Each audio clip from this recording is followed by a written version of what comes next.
주시는 하나님의 말씀은 사무엘상 2장 16절부터 21절까지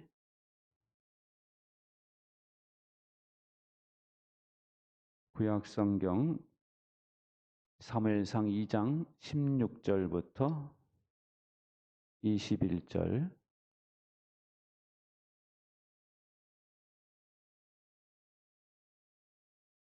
다 찾으셨으면 자리에서 일어나셔서 저와 여러분이 한 절씩 교독하겠습니다. 사무엘상 2장 16절. 제물을 바치는 사람이 그 종에게 먼저 기름을 태우도록 되어 있으니 그렇게 하고 난 다음에 원하는 것을 가져가시오 하고 말하면 그는 아니요 당장 내놓으시오 그렇지 않으면 강제로라도 가져가겠소 하고 대답하였다.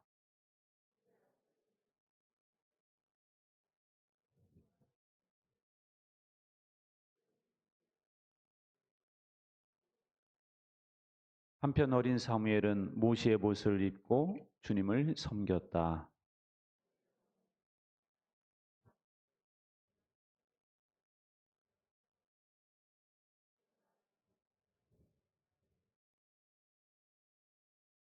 그리고 엘리는 엘가나와 그의 아내에게 주님께 간구하여 얻은 아들을 다시 주님께 바쳤으니 주님께서 두 분 사이에 이 아이 대신에 다른 자녀를 많이 주시기를 바랍니다 하고 복을 빌어 주었다. 그들은 이렇게 축복을 받고서 고향으로 돌아가곤 하였다.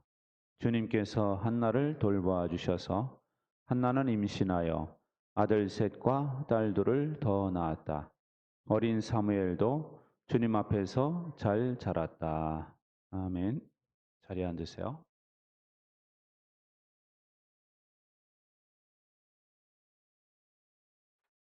바다에 가면은 아름다운 등대가 있는데요. 이 등대는 선박용 등대와 또 항공기용 등대가 있다고 합니다. 그래서 이 밤에 그 방향을 잃을 수 있는 배나 또 비행기가 올바른 방향으로 갈 수 있도록 또 위험에 처하지 않도록 비춰주는 역할을 하죠. 이 빛이 그 등대빛이 보일 수 있는 그 등대빛이 닿는 이 거리를 최대 거리를 광달거리라고 한다는데요. 우리나라에서 최고 그 광달거리가 넓은 그런 등대는 5, 6도 등대와 죽도 등대 이런 게 있답니다. 광달거리가 74km에 달한대요. 남산타워에서 비치면 천안까지 비치는 거예요. 길죠? 네. 그래서 등대의 빛은 가야 될 길을 몰라 방황하는 배와 비행기에게 그 방향을 알려줘서 생명을 유지할 수 있도록 하는 역할을 하죠. 요즘 우리 사람들은 등대와 같은 역할을 하는 사람이 있을까 하면서 이 사회를 바라보게 됩니다. 그러면서 이 사회가 좀 등대와 같은 역할을 하는 어른들이 왜 보이지 않을까 이런 생각을 하기도 하는데요. 그런데 여러분, 여러분의 자녀에게는 누가 등대가 되어줘야 될까요? 우리가 나라의 등대는 될 수 없어요. 청주의 등대도 될 수가 없습니다. 그런데 우리 자녀들에게만은 내가 등대가 되어줘야 돼요. 내 자녀에게 다른 사람을 등대로 삼아라 이렇게 말할 수는 없는 겁니다. 우리 자녀들에게만은 우리 부모가 등대가 되어줘야 된다라는 것이죠. 마태복음 5장에 보면 이와 같이 너희 빛을 사람에게 비추어서 그들이 너희 착한 행실을 보고 하늘에 계신 너희 아버지께 영광을 돌리게 하라. 여러분, 우리의 빛을 특별히 누구에게 비춰야 되겠습니까? 자녀에게 비추셔야 돼요. 그럼 우리 거창하게 이 세상에 비춰야 된다. 당연하죠. 세상에 비춰야 되지만 그 1차적으로 그 혜택을 입을 사람들은 우리의 자녀들이다라는 것입니다. 오늘 본문에 보면은 등대 역할을 잘한 부모가 있고요. 등대 역할을 정말 못한 부모가 나오고 있어요. 먼저 잘못한 사람은 누구냐? 엘리 제사장입니다. 이 사람에 대한 성경의 평가는 뭐라고 되어 있느냐면요. 2장에 보면 같이 읽어보겠습니다. 너희는 어찌하여 나의 저소에서 나에게 바치라고 명한 나의 재물과 예물을 멸시하느냐? 어찌하여 너는 나보다 내 자식들을 더 소중하게 여겨 나의 백성 이스라엘이 나에게 바친 모든 재물 가운데서 가장 좋은 것들만 골라다가 스스로 살찌도록 하느냐. 3장 13절에 보면 시작. 엘리는 자기 아들들이 스스로 저주받을 일을 하는 줄 알면서도 자식들을 책망하지 않았다. 여러분, 자식 입장에서는 이런 부모가 좋은 부모예요. 왜냐? 세상에 누구보다 나를 위해 주는 부모. 좋은 부모죠. 그리고 나를 책망하지 않는 부모. 좋은 부모예요. 그런데 하나님이 보실 때 이런 부모는 등대 역할을 못하고 있는 부모다라는 것이죠. 자식이 그냥 그대로 두면 영적으로 심각한 위험에 빠지는데도 책망 한번 할 줄 모르는 부모. 그리고 하나님을 향한 예배를 무시하고 전혀 드리지 않아도 된다라고 생각하는 자식을 향해서 그냥 아무 이야기도 하지 않아서 하나님보다 자식을 더 중요하게 여기는 부모. 이런 사람들은 자식에게 등대 역할을 못하는 거예요. 자식이 어떻게 살아가야 될지를 모르게 하는 것입니다. 오늘 읽은 본문 앞에 보면은 이 자식들의 죄가 나오고 있어요. 먼저는 하나님의 예물을 함부로 대하는 것입니다.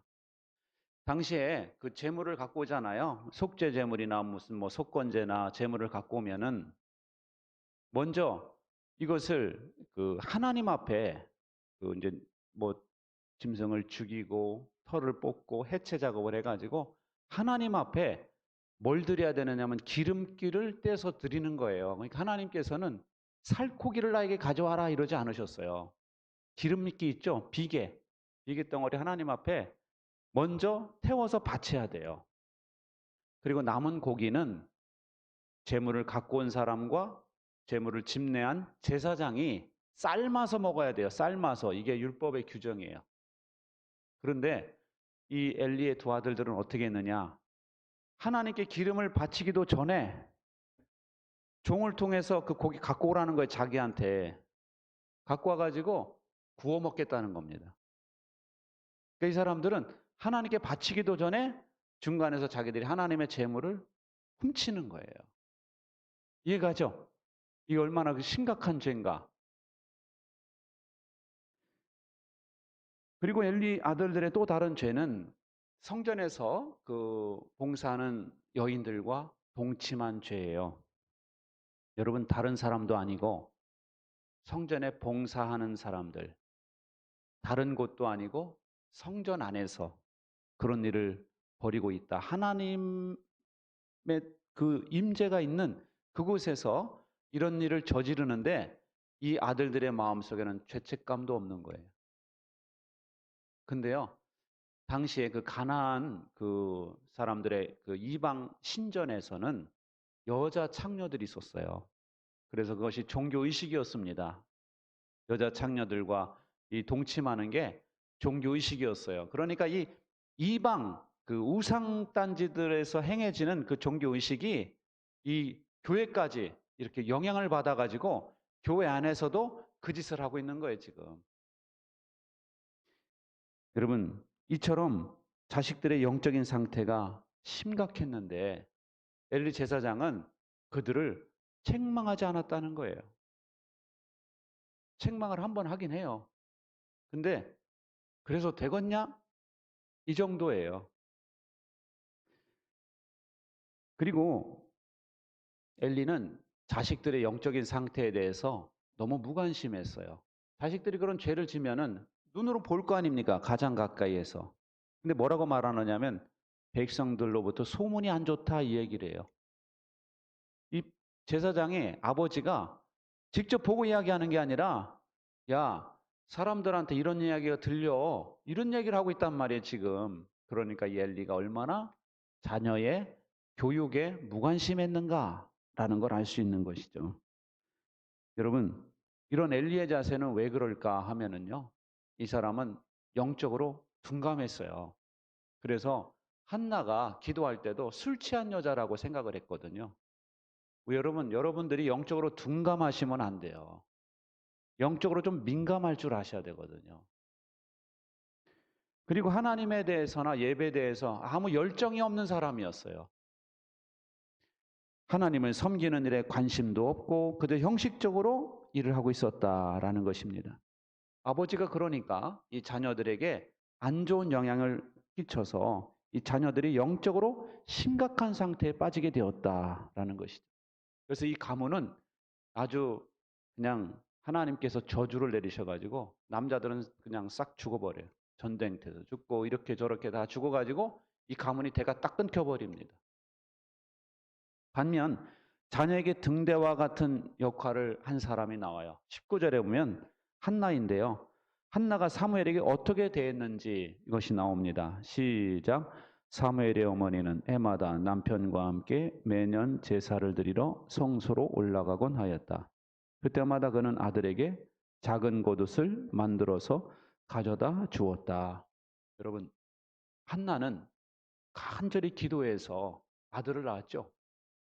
사람들은 보통 간절히 기도해서 뭐가 응답이 되면 그 다음에는 예배를 안 하는 사람들도 있어요.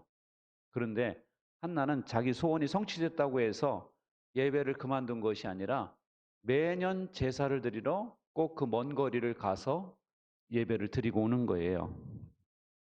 그리고 그는 그때마다 직접 만든 작은 겉옷을 사무엘에게 가져다 주었다라는 것입니다. 이 작은 겉옷을 매년 갖다가 입힌 거예요.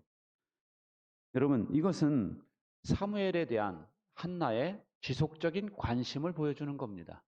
나는 뭐 그냥 예배당에 성전에다 맡겼으니까 성전에서 알아서 하겠지. 그게 아니라 거기다 맡겼지만 엄마가 이 아들을 생각하면서 매년 옷을 준비해서 입히면서 거기서 머물면서 며칠을 묵으면서 이야기를 하다 오는 것이죠. 그런데요, 당시에 그 옷을 만들려면은 지금처럼 사서 입히는 게 아니에요. 만들어야 돼요.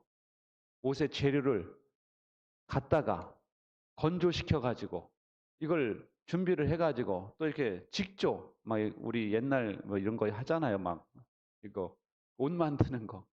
그런 걸 해 가지고 이 옷을 준비하기 때문에 거의 1년이 걸렸을 것이다. 이 주석책에 이렇게 기록하고 있어요. 1년 정도. 그러니까 이 옷을 만드는 과정이 엄청 길었죠. 근데 그 만들 때마다 한나가 기도했을까요? 안 했을까요? 했겠죠. 우리 부모들은 자식을 위해서 집에서 직장 생활 하다가도 생각나면 자식을 위해서 기도하잖아요. 그런 것처럼 옷을 만들면서 사무엘이 옷을 만들면서 계속 기도했을 것이다 라는 것이고요. 그리고 사랑하는 아들을 위해서 옷을 만들고 예배를 드리러 가서 아들을 만나면 그 아들과 몇 박 며칠을 머물면서 이야기를 하는 거예요. 잘 지내니? 제사장님 말 잘 들어야 돼. 그리고 하나님 앞에 정말 겸손하게 네가 열심히 잘 봉사해야 된다. 하나님 뜻에 맞는 사람이 돼야 돼.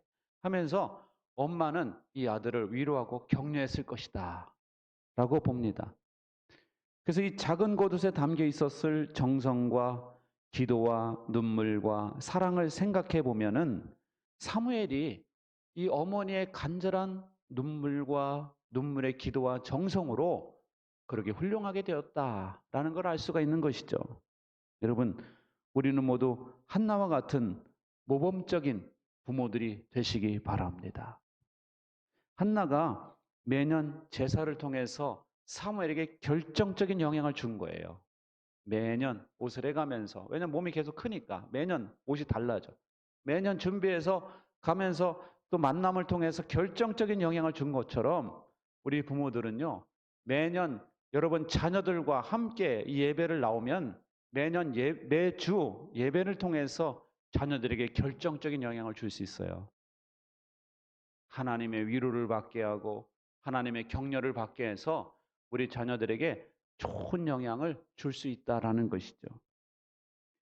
그럼 우리 부모들이 한나와 같이 자녀들에게 빛을 비추는 등대 역할을 어떻게 할 수가 있겠습니까? 그것은 바로 하나님의 은혜를 존중하는 거예요. 뭘 존중한다고요? 하나님의 은혜를 존중하는 것이다. 여러분, 생각해 보면은 제사장 가문이 된 거 은혜예요, 아니에요? 은혜죠. 백성들과 하나님을 화해시키는 이 예배를 집례하는 거 은혜죠. 그리고 예물을 다룬다는 거 은혜죠. 그리고 하나님을 가까이서 섬긴다는 거 은혜죠. 그리고 이 성전 안에서 봉사할 수 있다는 거 은혜죠. 그런데 이 사람들은 이 은혜를 다 아무것도 아닌 것처럼 좀 행동하는 거예요. 예물 그냥 갖고 와. 그냥 내가 먹으면 돼. 그냥 이 성전 아닌데도 하나님을 두려워하는 것도 없고 은혜를 기뻐하는 것도 없고 그냥 무슨 짐승 마냥 아무 데서나 동침하고. 그러니까 이 사람들은 하나님의 은혜를 존중하는 게 아니에요. 이 가문은. 그냥 아무것도 아닌 것처럼 플라스틱 쓰레기 취급하는 거예요, 지금. 엘리 가문이 받은 은혜는 엄청난 은혜였어요. 하나님의 약속이 있고 제사장 가문이고 하나님께서 그들의 보호자가 되어주시고 후원자가 되어주시고 하나님께서 그들의 기업이 되어주시는 어마어마한 은혜가 있었는데 이 모든 은혜들을 아무렇지도 않게 그냥 대수롭지 않은 것처럼 그냥 대충 그냥 그까짓 거 하면서 이런 식으로 행동을 한 것입니다. 직분도 멸시하고 예물도 멸시하고 예배도 멸시하고 성전도 멸시하고 그 은혜를 멸시하면은요 하나님께서 그 사람을 멸시하세요. 30절에 보면 이렇게 말씀합니다. 시작. 이제는 내가 나를 존중하는 사람들만 존중하고 나를 경멸하는 자들은 수치를 당하게 할 것이다. 나 주의 말이다. 여러분, 하나님의 은혜를 존중해서 여러분이 하나님으로부터 존중받는 가문이 되시기 바랍니다. 그런데 한나는요, 자신에게 주어진 하나님의 은혜를 존중하는 여자였어요. 그래서 이 한나는 사무엘을 낳기 전에도 예배는 꼭 드렸습니다. 예배 가는 게 스트레스였었어요. 분인나가 예배 드리고 나서 먹을 때 자식들이 분인나만 챙기고 거기서 또 분인나가 자기 마음을 격동시키고 거기서 계속 울어야 되고 예배 드릴 때마다 울어야 돼. 끝나고 나면 음식 먹을 때마다 너무너무 스트레스 너무너무 받고 그래서 예배 가기 싫어요. 그런데 한나는 예배를 꼭 가는 거예요. 예배 가서 시험에 들건 어쩐 건 중요한 게 아니야. 예배는 중요한 것이야. 예배를 꼭 가는 것입니다. 그리고 한나는 예물을 존중했어요. 한나가 준비한 예물이 뭐냐면요. 숫소인데 3년 된 숫소예요. 가장 건강할 때 밭을 가장 경작을 잘 하시는 3년 된 숫소 엄청 비쌌거든요. 보물 1호와 같은 예물을 정성껏 준비해서 하나님 앞에 가져가는 거예요. 이 한나는 성전에서 봉사하는 것도 은혜임을 알고 매년 이 사무엘을 위해서 정성껏 겉옷을 준비해서 갖다 입히는 것입니다. 여러분, 사무엘은 느낌으로 알았어요. 우리 엄마가 얼마나 하나님과 관련된 것들을 존중하는가.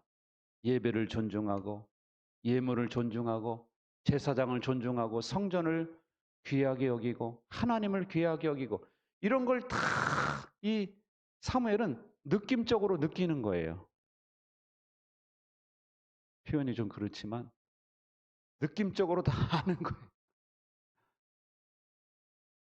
실천이란 단어가 있어요. 이 실천이란 단어를 보면은요. 그 열매실, 실할 때 열매실인데 이 간머리와 어미모, 조개패 이것이 합쳐져서 만든 글자입니다. 그런데 간머리에는 하늘이라는 뜻이 있어요. 하늘. 그리고 조개패는 보물이란 뜻이 있죠. 재물이었잖아요. 조개가 옛날에. 그래서 이 말씀은 하늘이 주신 보물, 이 실이란 열매실은요. 하늘이 주신 보물 이런 의미가 있어요.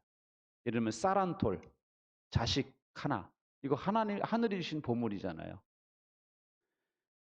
그리고 밟을 천, 이게 실천할 때 천은 밟을 천인데요. 발 쪽에다가 창과가 두 개로 구성되어 있습니다. 이 말은 뭐냐면은 창날 위를 맨발로 걸어간다. 그런 뜻으로 생각해 볼 수 있어요. 그렇다면 실천은 뭐냐면은 하나님이 주신 보물을 창날 위를 맨발로 걸어가듯 지킨다. 실천이라는 것은 삶을 걸고 두렵고 떨리는 마음가짐으로 지켜야 될 소중한 가치다라는 것이죠. 여러분, 우리는 이 예배를요, 하나님이 주신 보물로 여기시기 바랍니다. 그리고 예배를 드리는 이 실천의 장소에 여러분과 자녀들이 함께 있기를 바랍니다. 하나님이 주신 보물 같은 기도를 소중히 여기시고 기도를 꼭 실천하시기 바랍니다. 여러분, 하나님께서 은혜로 주신 것들을 존중하셔야 돼요. 여러분들이 예배를 어떻게 여기시는가? 자녀들이 다 보는 거죠. 그걸 보고 배우게 해야 돼요. 저희 할머니가 오창에서는 이제 교회를 다니시다가 여기 오니까 교회가 없어서 성당을 갔어요. 가장 가까이가 성당이라고.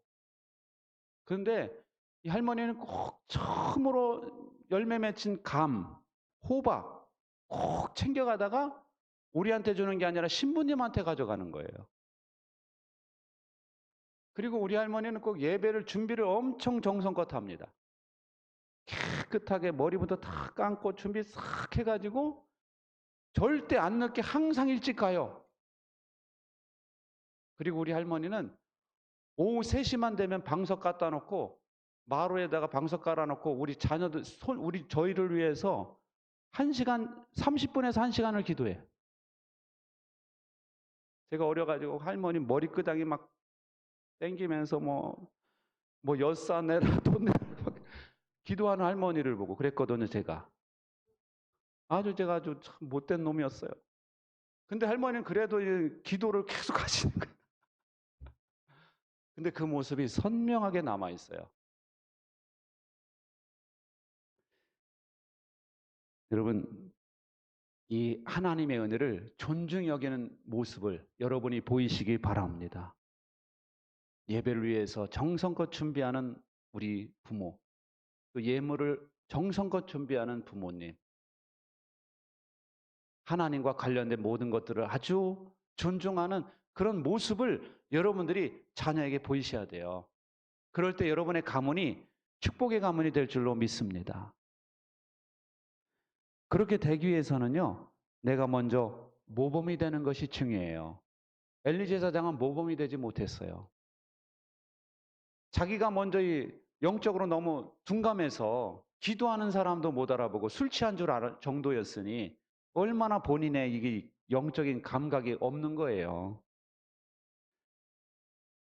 자녀들이 큰 잘못을 저지를 때도 아주 단호하게 했어야 되는데 대충 얼버무리고 마는 거예요. 그러니까 자식들이 그냥 아버지의 권위를 그냥 인정하지 않는 거예요. 그냥.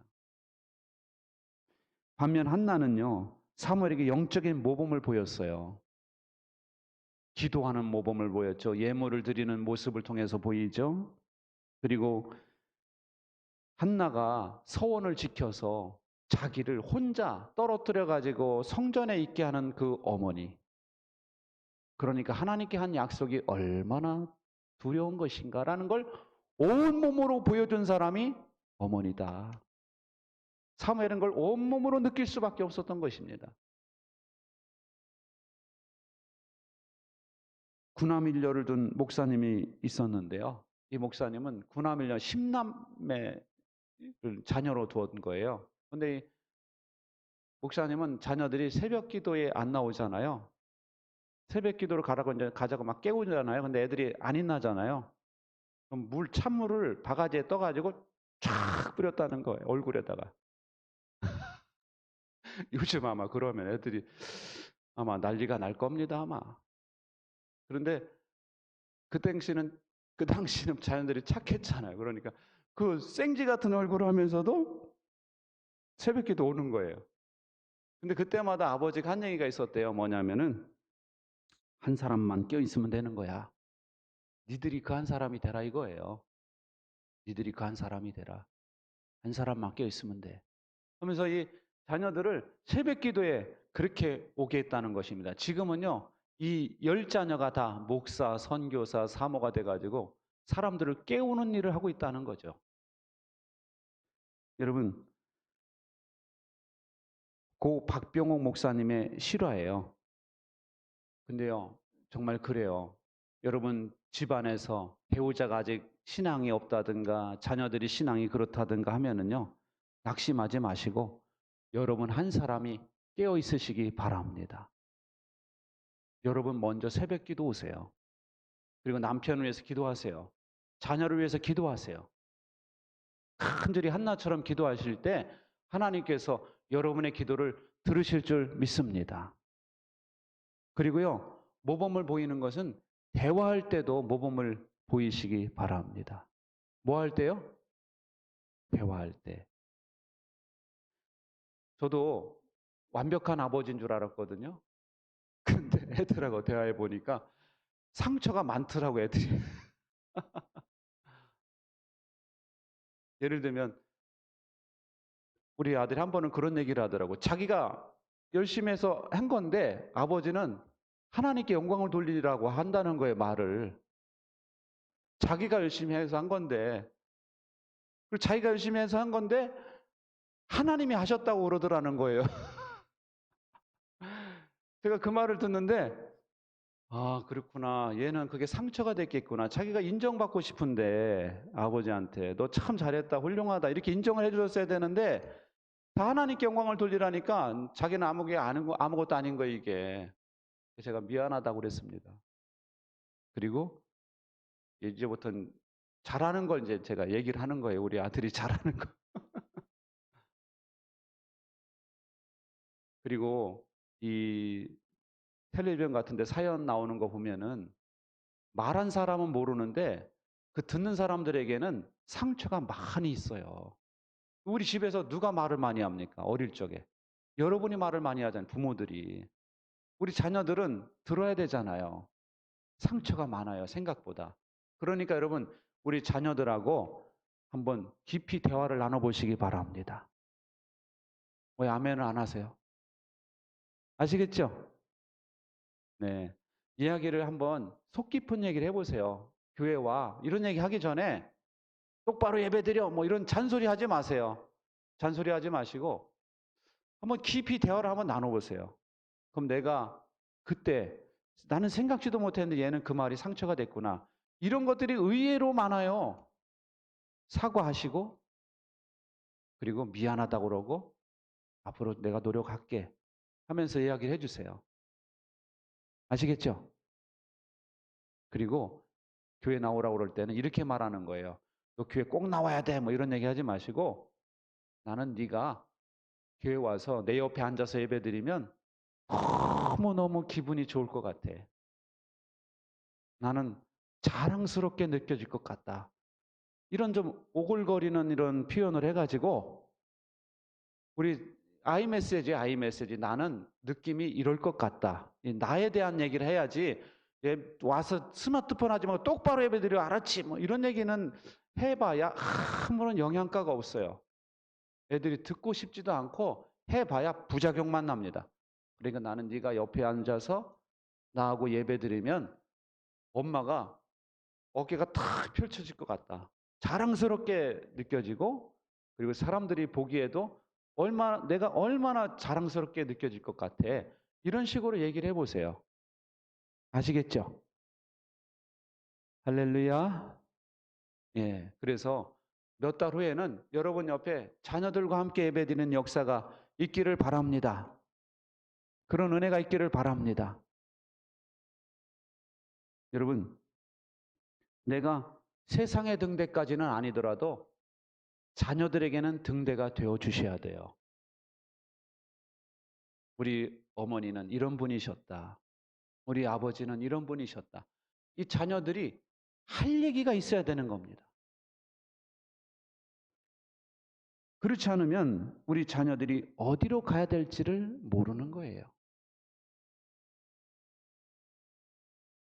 여러분, 한나와 같이 하나님의 은혜를 존중하시고 모범이 되어 주시기 바랍니다. 그래서 여러분의 가문을 축복의 가문으로 만드시는 저와 여러분 되시기를 주님의 이름으로 축원합니다. 기도하겠습니다. 좋으신 하나님, 이 시간에도 하나님의 말씀으로 역사하여 주시니 감사합니다. 하나님, 우리 자녀들에게 등대와 같은 역할을 할 수 있도록 인도하여 주시옵소서. 한나처럼 모범이 되게 하여 주시옵소서. 한나처럼 하나님께서 주신 은혜들을 존중히 여기게 하시고 우리 자녀들이 모든 느낌으로 그것을 느낄 수 있도록 하나님께서 우리의 삶을 인도하여 주시옵소서. 하나님께 영광을 돌리는 가문이 되어 대대손손 하나님의 축복과 약속이 있는 축복의 가문이 되게 하여 주시옵소서. 우리가 복을 받을 뿐만 아니라 우리의 자손과 대대손손 은혜와 복을 누리는 우리 자녀들이 되게 하여 주옵소서. 예수님의 이름으로 간절히 기도하옵나이다. 아멘.